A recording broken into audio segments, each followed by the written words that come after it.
Hey Waffle Gang, I do hope you are well. My name is Mark and today we're checking out some more relationship stories, and if you do love a Reddit story, why not consider hitting that like, subscribe, maybe that notification bell too. Let's crack on with today's first story, which comes from a throwaway account and says, husband 37 male moved in his siblings without even letting me 32 female know. All of our future plans have basically been thrown away and I'm heartbroken. Husband and I have been married for 5 years. For some context, his siblings, twins, male, female, early 20s, are underdeveloped physically and mentally. They can take care of themselves as far as wiping themselves, going to the bathroom and feeding themselves, but they are rather weak, having brittle and fragile bones. And combined with their mental maturity, which is similar to that of about a 12 to 13-year-old, they have to be monitored, cooked for, assisted with going upstairs, moving around for long distances, etc. They can't take care of themselves financially because of all this. All of this I knew while we were dating, but they were being cared for by a team of nurses and caregivers at the time, not in our home. But about a few months ago, the team was all fired. My husband told me that he was planning to move them in, and about a week or so later, they were moved in, along with a new team. I had no say or even much of a heads up about any of it. The house suddenly became full of staff. Someone was always there. Our privacy was basically snatched away. My husband already has a busy schedule. He's a doctor and on call a lot, and now I feel like we barely have time to ourselves. I'm competing with everything and everyone. We were about to start a family now that we were all settled. Things were good between us, but now everything has been thrown into chaos and I don't know how to feel. I feel almost a sense of grief. I feel like I have no control of anything. I feel like he just threw away our future and plans, as cruel as that may sound. We had a talk and everything was pointing towards a divorce, but I just feel so bitter. I feel like he's just giving up. He feels like I'm not being thoughtful enough. I love him more than anything and I want to salvage our marriage if I can, before just making any snap decisions. Any advice is appreciated. Edit. Also, I should say, his parents are estranged. I've never met them, not even before we married. He cut them off a while ago, for a very understandable reason. And in the comments, Ernest says, from your comments below, there sounds like a bit of missing info. Like his siblings were likely being abused in some manner in the previous situation, and he's only just found out. If that's the case, it is still not okay to override your input, but he's likely dealing with both guilt and fear. I'd say you both need counselling to see if there is a setup he'll be comfortable with. Moving forward, they can both live with. Otherwise, he is likely going to decide that their care comes before your marriage, and you will have to decide if you want to stay in it. Catalina says, you said he had a very good reason for firing the last staff. Probably he now feels he needs oversight before he can trust new staff. After some monitoring, will he ever be comfortable leaving his sibling with staff outside of your home like before? Can he hide cameras like he is doing now in your home? You need to know how permanent the situation is. As you said, his parents were not trustworthy and are not in the picture. His siblings are his responsibility. Seems like legally, ethically, and in his heart. If the actions of the old staff have made it impossible for him to let his siblings live separately, then you need to decide what you can live with. You have said his siblings are mentally children and physically very fragile. Obviously, they can't care for themselves. I don't think it is fair to say your husband willfully changed your situation. He never wanted his siblings abused and his trust violated. He clearly didn't plan that. He's doing the best he can in a bad situation. There are professional guardians. There's something you can look into if you want your situation to change. Is there a safe institution they can be in? Is there a trustworthy guardian who can oversee their care and caregivers? Also, your husband is responsible for his siblings, but you are not. You can look into dwellings that are adjacent but not shared, like a duplex or a mother-in-law suite, where your husband can be close in monitoring, but you can have a home and potentially children in your own space. Or you can leave him if his expectation is to live in the same home with his siblings and their caretakers forevermore. Good luck. Throwaway says this would not be good for me, but I feel like there could be some sort of compromise. It all sounds expensive, but also sounds like he can afford it. Can you do something where there are areas of the house that no staff are allowed? Can you remodel the whole basement with kitchen, living room, etc. so you can have privacy? I knew that wasn't your only concern, but surely there's families out there that are caretaking parents or other family members. Anyway, maybe you can ask on the caretaker sub or something. Maybe you're right and it's all over, but personally, I think if your marriage was good before, it might be worth trying to figure this out. Crystal Queen says divorce is the only option. He made a life-changing decision without even discussing it with you. What happens when he fires the staff and expects you to take care of them full time? Don't have kids with him and get out whilst you can. And one more comment from Muck Susie, who says, I'm sorry about your situation. It is not acceptable and your husband is taking zero responsibility for his completely inappropriate decision to proceed without getting your approval. Honestly, I just can't think of any way that you get past this. Maybe try marriage counseling. I suppose it could be possible to arrange your life so that you go away for the weekend a couple of times per month and you make your relationship a priority. But please, no children for at least 5 years. Even if this improves temporarily, you need to make sure that he has made a fundamental and permanent change before you start a family. Then OP updates the post and says, after taking everyone's thoughts into consideration and taking some time to myself to think, I sat down with my husband when he was off call and I told him I wanted to talk about everything that's happened. He told me that he wanted to talk too, and we had a raw heart-to-heart about everything. We discussed the main issue that I mentioned in my previous post. I told him that I felt hurt about him not consulting or even telling me about what was going on, and he sincerely apologized for it, telling me that he wasn't thinking about much else other than their situation, which I understood, even if it still made me feel a certain way. But then he told me that he needed to be honest to me about something, that he understood that it may affect things between us, but that the whole situation with his siblings and their previous care team made him realize it even more. He became very blunt. He told me that while he loves me more than anything, he loves them more, and that he has to put them first from now on, above anything. He told me that he couldn't handle anything else happening, and that everything he's done, the cameras, moving in the staff, was necessary. And while this of course hurt for me to hear, even though I understand, like I have for this whole situation, I realized some things. He might have acted selfishly at first, even if it was understandable, but my reaction could have been better, I admit. He was breaking down right in front of me, reliving trauma that reminded him of his childhood. I was too busy in my own feelings to offer any true support. I felt awful about that. I didn't mention much of it in the previous post, but his parents were truly awful people. Their neglect caused the undeveloped/regressed state of the twins in the first place, and if he hadn't taken care of them while they were small, they possibly wouldn't have survived. They were very attached to him, almost like a small child with their parent. As painful as it was, I accepted that I couldn't come before their relationship. I did know about his legal obligation before we became married, so I obviously knew they were important to him. I have no bitter feelings towards the two. They're innocent in this situation and are very precious in their ways in general. As far as our future plans, we agreed that we'd wait a few years, 3 at the max, before truly deciding if we wanted to have a child or not. We were on the fence, but I was falling in love with the idea of motherhood, perhaps more than I realized. He was also very receptive about having designated areas that were staff only and me only. It's already been implemented a bit. There's still more things to out in place. And I'm feeling a lot better about that already. And lastly, I realized that this may seem like the fool's option to some, many who jump straight to divorce. But now I know all the facts and where he stands, so anything that may happen from now on will be completely on me. I feel hopeful in my decision and I'm not wanting to give up. For him and the marriage that I still value so much, I am willing to give it a try and try to adjust to our new normal. Thank you to everyone who helped me. Final edit. Thank you everyone. I'm logging out from this account now. I appreciated some of the advice more than others, but everyone's opinions were still read. Overall, I'm content with my decision and looking forward to seeing what the future might bring for us. Whether we have children or not, with the resources that we have, I'm sure we will work things out. We both know where the other stands and what we've gotten into. That conversation we will revisit when we make our decision. We love each other, whether some choose to believe it or not. Thanks again. And now I'm going to turn this one to you guys. What do you guys make of this situation? Let me know your thoughts down in the comments below. Let's move on to another story.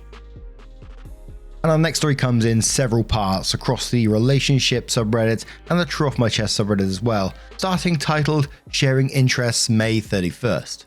My wife and I have been married for 3 beautiful years. Problem is, she doesn't enjoy my hobbies as much as I do. The missus used to happily join me on adventures such as camping or fishing. Now she won't so much as go on a simple hike with me.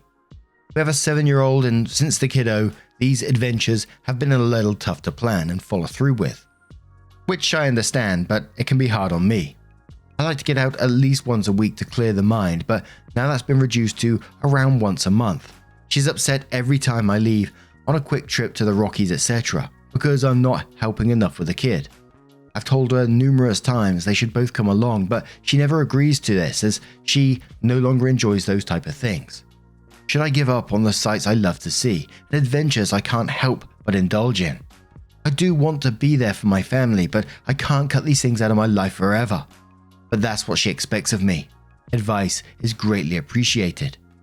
Someone asked OP how often his wife gets to have time without the kid, and OP says she has girls' weekends / nights out around once a week to every other week. She just doesn't like camping anymore, and she definitely doesn't like me camping either. She for sure does most of the hard work with our child as I have a job, and I greatly appreciate her for it.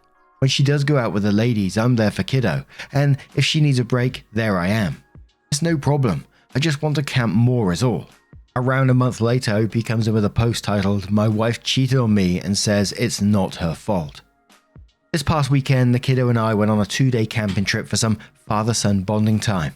My wife doesn't like camping herself at all anymore and doesn't even appreciate our kid and I going.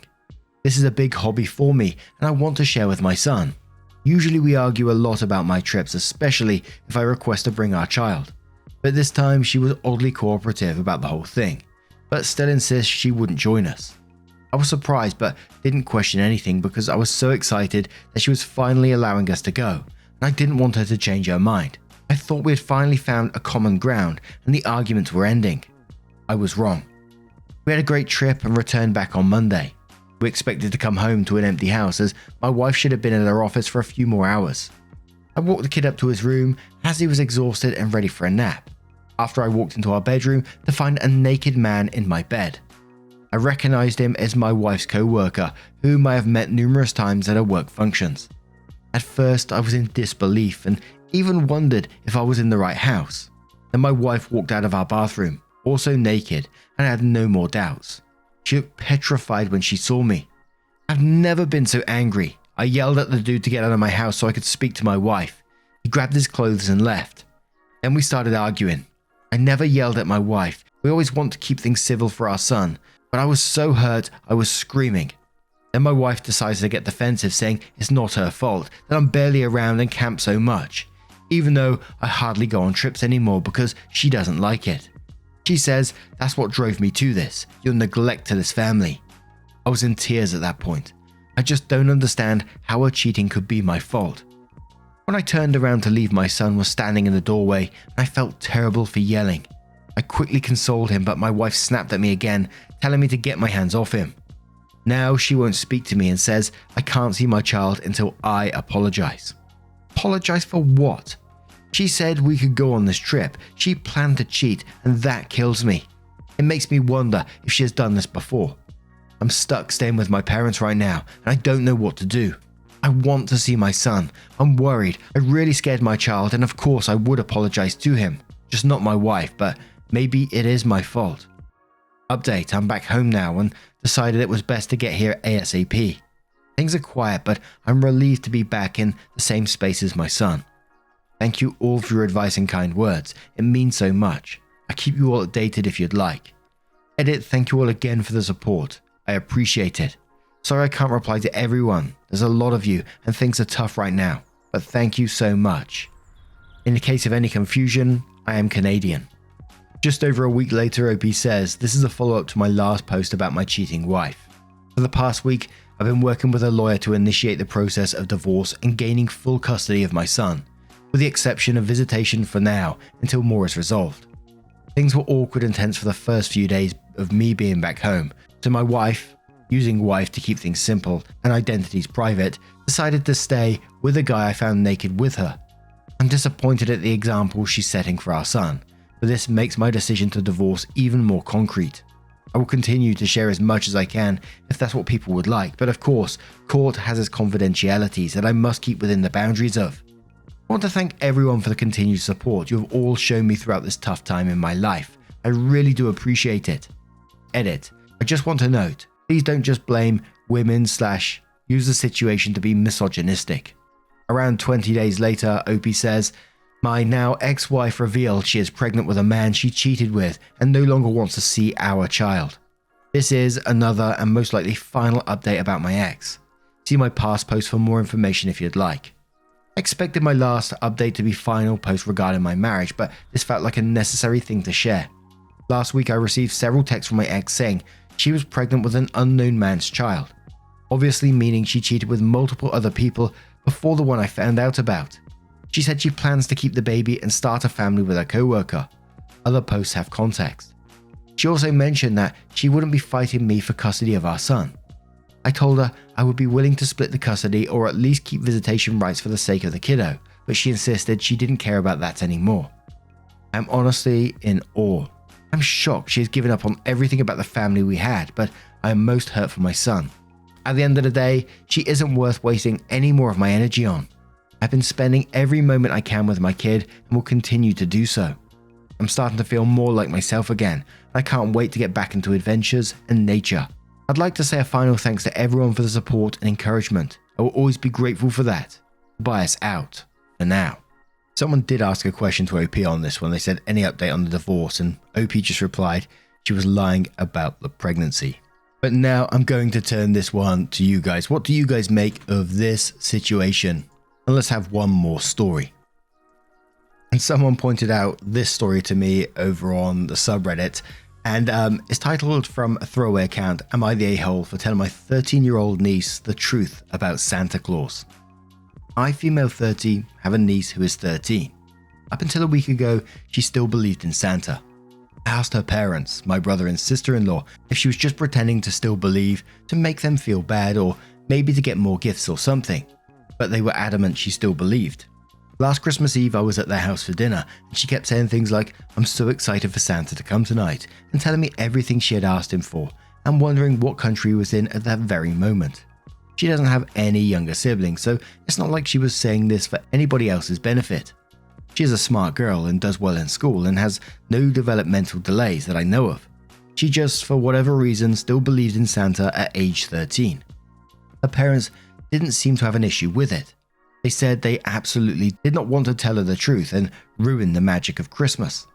Plus, they said it was beneficial for them because believing in Santa would encourage her to be good in the hopes of getting better presents / not getting coal. I love my niece a lot, and after agonizing over this for some time, I felt it might be necessary to tell her the truth, if her parents were refusing. I remember how brutal middle school girls can be. I mean, she had to be the only girl at her school who still believed in Santa. If it somehow got out that she still believed, and she got teased or bullied, that could be brutal and awful for her. Wasn't it better to hear from her aunt than some mean girl or guy? So a week ago, I told her the truth. I tried to do it in a gentle way, explaining that what Santa represents, the spirit of Christmas, is very real, but there wasn't actually a guy with flying reindeer going to every kid's house in one night to deliver presents. She didn't say much and got a bit teary-eyed, but she did reach out to me a few days later and let me know that she appreciated me telling her the truth. Her parents, however, are furious at me and not talking to me. I feel like I did the right thing, but I know it was against her parents' wishes. Am I the a-hole? And we're going to start off with Scary Butterscotch, who says you're the a-hole. 1, not your kid. 2, kids believe in Santa for a long time after they stop believing because it's fun. My father had this conversation with me when I was 12, and I was devastated. Of course I knew that Santa wasn't real, but I loved the fun of pretending. After the conversation, it felt stupid to pretend for the sake of pretending. Ruined the magic. With my nephew, we had a conversation about how Santa isn't real, but we all love pretending he was real. We agreed to continue believing together, and we still have fun. He's 14. Do you see the difference? You've not given your niece the space to continue having fun. Dazed says you're the a-hole. Not your child, not down to you to parent her and decide things like this. Yes, it's a bit unusual, but it wasn't doing anyone any harm and didn't need your interference.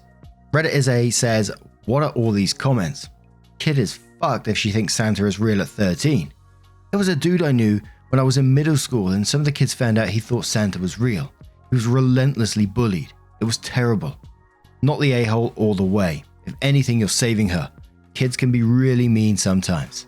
Okay, Eb says, I don't care that I'm going to get downvoted to hell. This needs to be said clearly. OP, you are absolutely not the a-hole. You were open and honest with your niece and she appreciated it. You were looking out for her when her parents were setting her up to be bullied.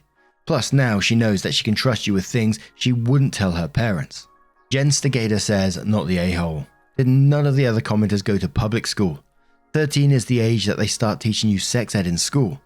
It's way too old to still be believing in Santa, and she absolutely will be bullied for that because middle school kids are brutal. There comes a point where a kid starts to grow up. As much as their parents would like to keep them an innocent child forever, teaching a kid that age to believe in magic like that erodes their critical thinking and cognitive reasoning skills. And before you know it, they'll be believing everything they see on Fox News. And one more from Kubu who says everyone sucks here.